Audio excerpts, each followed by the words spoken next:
What's going on, guys? Welcome back to the channel. Today we're gonna have some fun making these.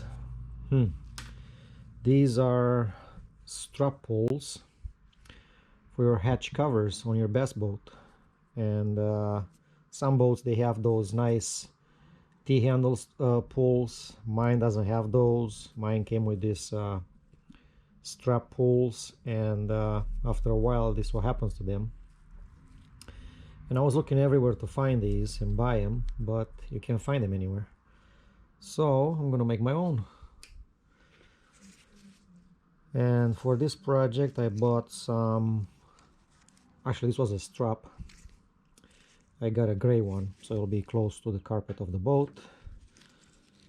So we're gonna be using this strapping material to make them out of.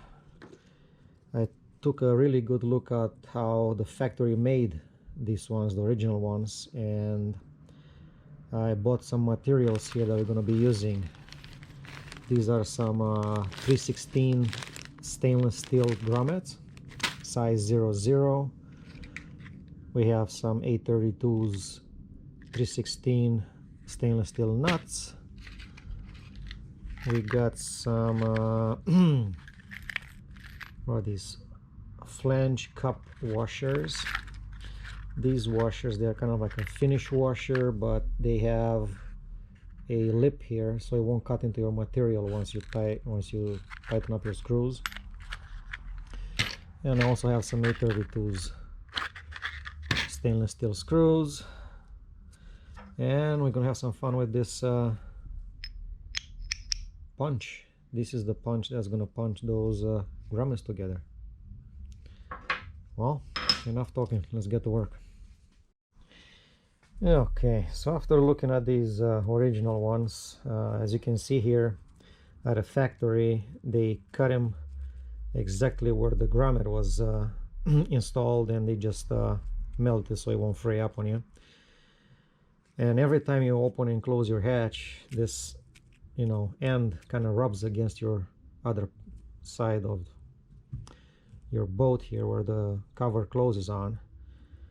And I don't know if I like that. I think that I'm gonna change the design a little bit here.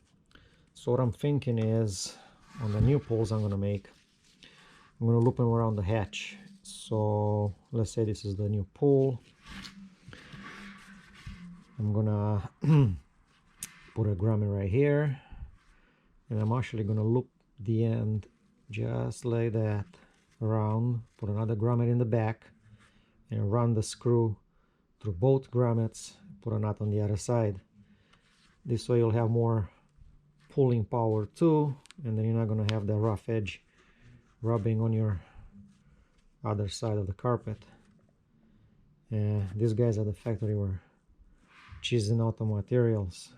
Like, why go around, cut it short, save some money. So okay, let's get started.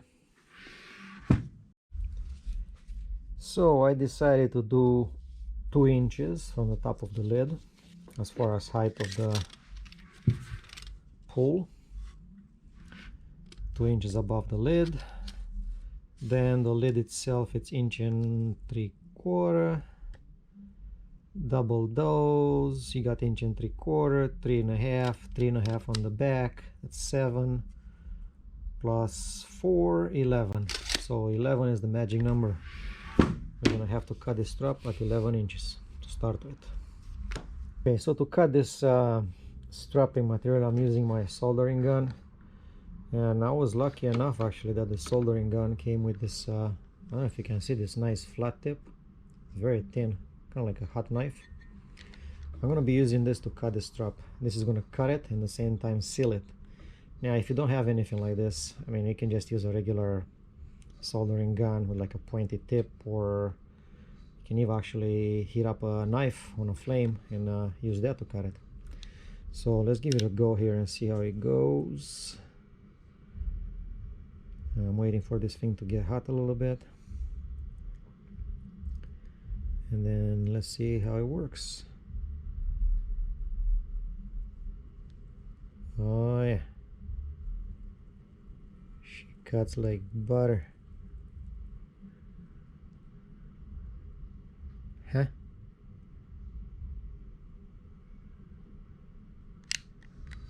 There you go.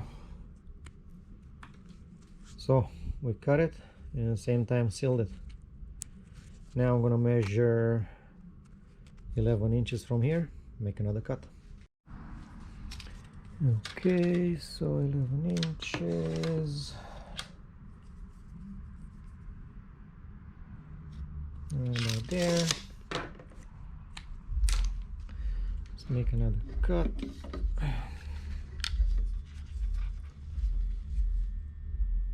I'm gonna follow the line in the webbing.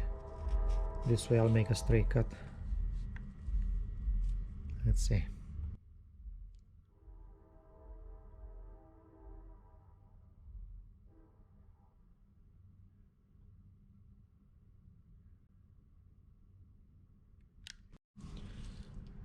This is the 11-inch piece cut, and I kind of melted the ends together so it will hold at the same level.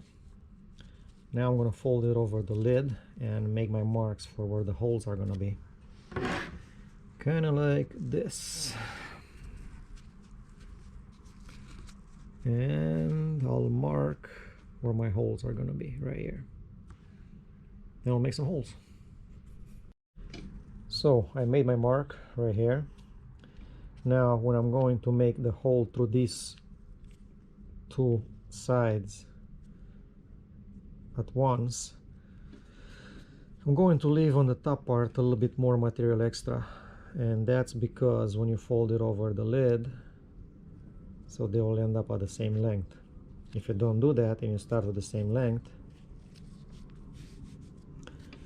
if you make a hole here and then you fold them over, you can see that one is shorter than the other one.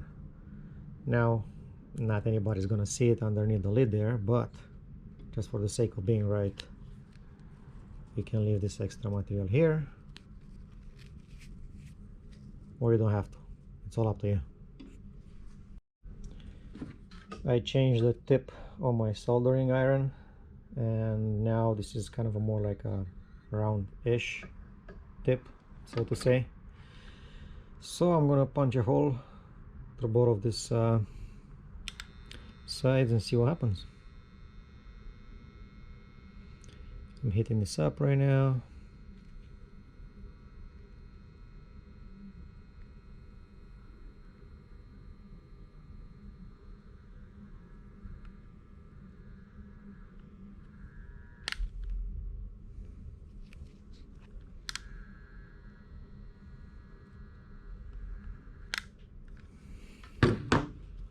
Well, there you go.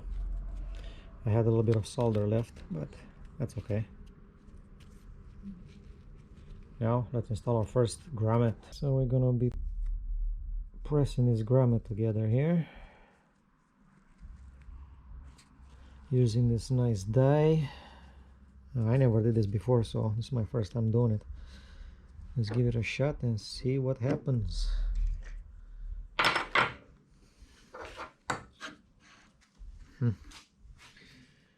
Okay, here goes nothing.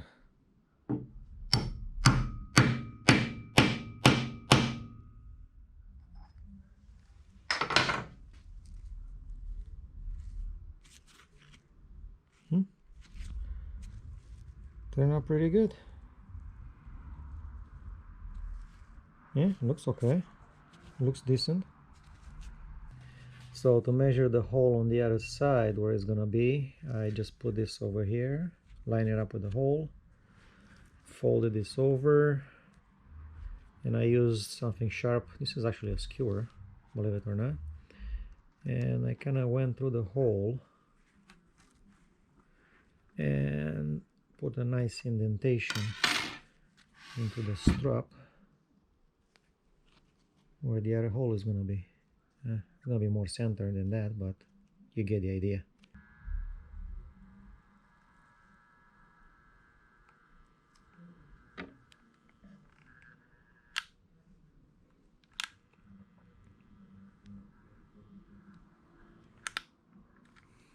So I hammered in the second grommet. This is how the strap looks like. When you bend it over, it lines up pretty good. Now let's see how it installs into the lid.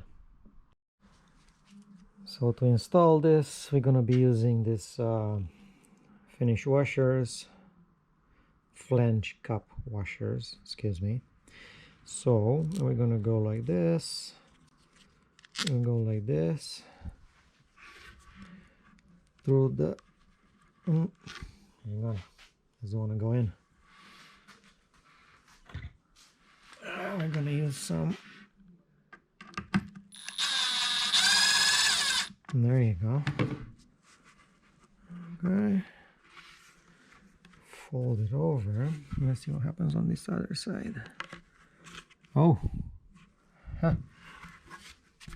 Check it out, it went in perfect. And we're gonna use another one of this flange cup washers, and we're gonna use our, this is a nylon nut.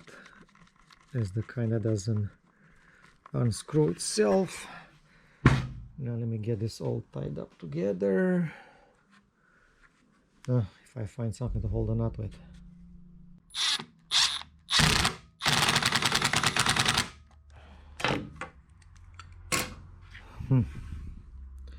This is how it looks in the back.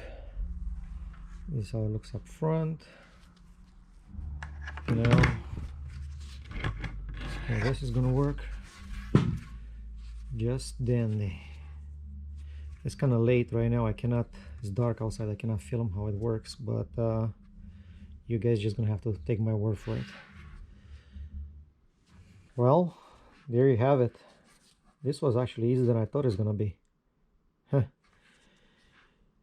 Yep. Anyway, if you guys are in need of new lid pulls on your bass boat, this is one way to make them. I'm sure there's other ways to make them too. Check out my other video. I made another video where I show you how to carpet a hatch cover lid like this one. And if you enjoy these videos and you find them helpful, smash that like button, consider subscribing, and if you have any questions or comments, post them in the comment section below.